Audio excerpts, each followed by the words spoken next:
if you're a God-fearing Filipino and you are not into something which is destructive to your fellow men, you have absolutely nothing. I will die for you.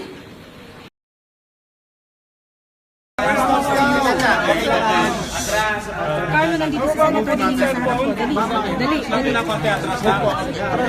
harap ko. Dali. Ma'am, sandali lang. Ma'am, Quiet.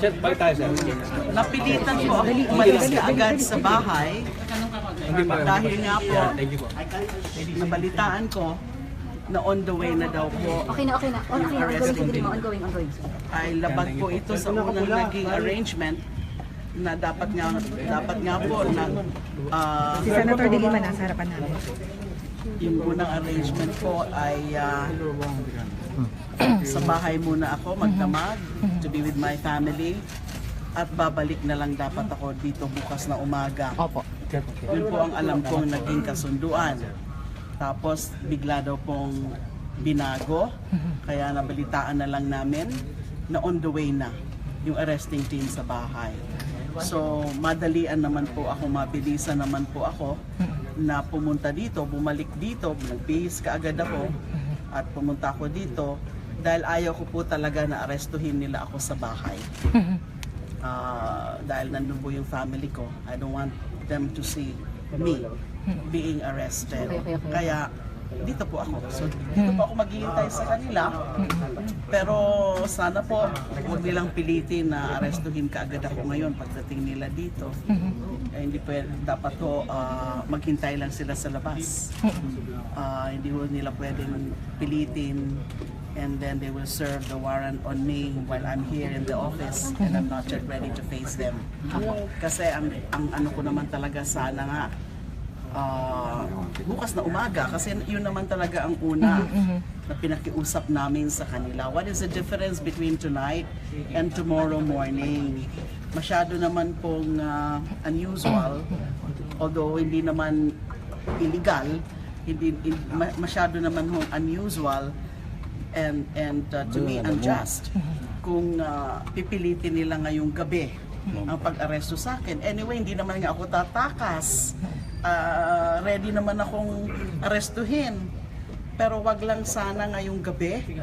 So I'll just stay here sa Senado and wait for the sun to rise bago po ako humarap sa kanila. Ma'am, anong worry nyo na arestuhin kayo ngayong gabi? Anong worry nyo?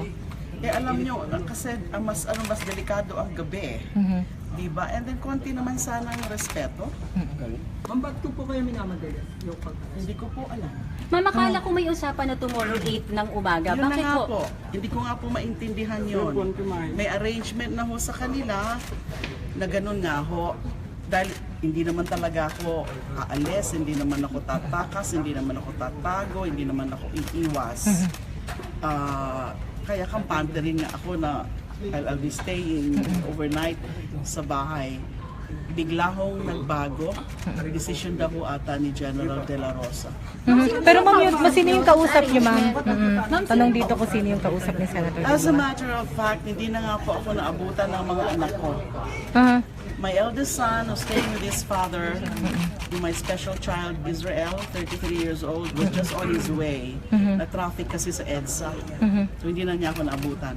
My second son took his exams. Law school, Alabang. So gabi na natapos yung kanyang klase. So hindi kayo nagkita, Hindi ma'am? na rin ako naabutan. Hindi ko nakita yung mga anak ko. Ma'am, hindi naman kayo magtatago dito sa loob ng Senate office kasi bawal mang aresto sa loob ng Senate premises. Hindi ho kayo magtatago sa opisina nyo.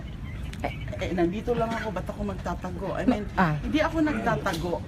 Pakiusap lang nga sana. Huwag nilang pilitin akong arestuhin ngayong gabi. I feel less safe if ngayong gabi po nila gagawin. Ma'am, sino yung kausap ninyo, ma'am? Yung kasi naging kampante kayo, sabi niyo nga umuwi kayo, nagbihis na kayo, naging kampante kayo na hindi kayo arestuhin ngayong gabi. Sino yung kausap niyo, ma'am? Pwede na malaman? Ang alam ko si SB ko mismo nakiusap sa kanila. Pero sino po yung pumayag on their side, ma'am? JL Secretary Suelo. Ba't nahirap lang ako eh. So, So ma'am, dito na kayo Pero matutulog. mukhang na ano sila. Could it be the could be ordered by the President, ma'am? Sino po nag-coordinate? The fact na si General De La Rosa mismo ang nagdesisyon. Hindi ba boss niya dapat si Secretary Yes, ma'am. Sueño? O, so may nag-overrule na mas mataas. Ganun ang reading ko. So ma'am, ngayon ano yung legal remedy ninyo para Ang ginagawa na po ng lawyers, meron po sila. Did you try to talk to General De La Rosa for your request na bukas na lang ng umaga? I will not talk to him myself. Pero ma'am, may coordination pa rin po ba para huwag kayong arestuhin ngayong gabi? Either to your friends, through Senate President Pimentel? Well, I'm here in the Senate. And kung gagalangin nila ang Senado bilang institusyon, hindi ko dapat nila pilitin na pumasok dito para arestuhin ako. Kasi saan naman ako pupunta? Hindi naman na talaga ako tatago, hindi naman ako aali. That would be a disrespect to the Senate. Kaya hintayin lang po nila ako dyan sa labas. Para ma'am, hindi nyo gagamitin ng Senate, hindi nyo po gagamitin ng Senate as sanctuary para hindi kayo arestuhin habang wala pa yung tugon sa mga legal remedies nyo.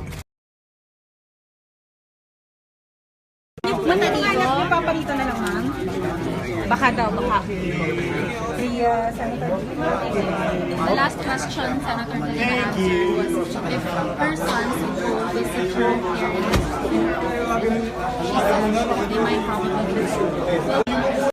Mapaghiganting politika ng Administrasyong Duterte. Yan ang tawag ni Senadora Laila de Lima sa punot dulo ng kanyang mga pinagdaraanan sa mga sandaling ito.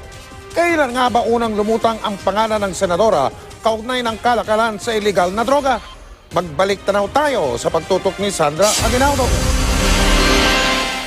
Hulihin nyo na ako ngayon!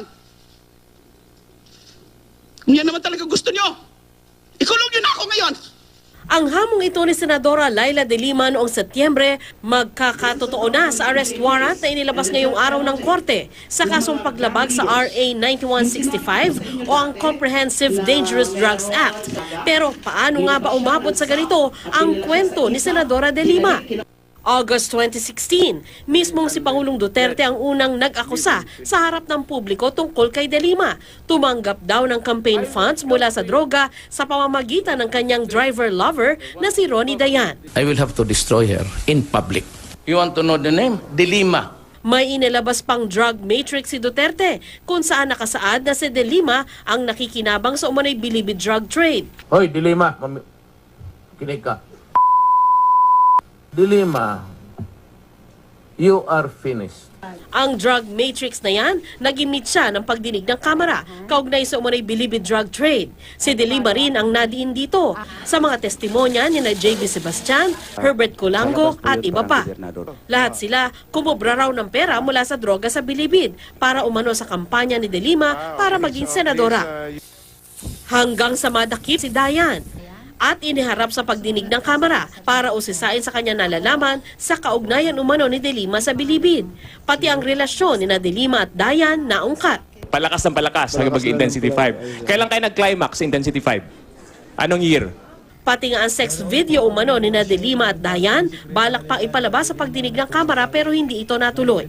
Nitong Biyernes, kinasuhan ng Department of Justice sa Muntinlupa RTC si De Lima. Ang mga kaso, paglabag sa RA 9165 o Comprehensive Dangerous Drugs Act, partikular ang Section 5 o Sale and Trading of Illegal Drugs, Section 26 o Attempt or Conspiracy in the Sale and Trade of Illegal Drugs, at sa Section 28 o Criminal Liability of Government Officials and Employees. Walang piyansa ang mga kasong ito na may kaakibat na parusang 12 hanggang 20 taong pagkakabilanggo o multang 100,000 to 500,000 pesos. Kapwa akusado ni De Lima sa dalawang kaso si Ronnie Dayan.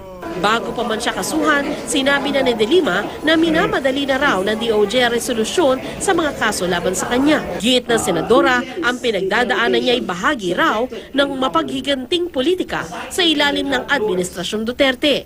Galit daw kasi sa kanya si Duterte dahil sa kanyang investigasyon nung chairperson pa siya ng Commission on Human Rights dahil sa umunay Davao Death Squad. Sandra Aguinaldo, Nakatutok, 24 Oras.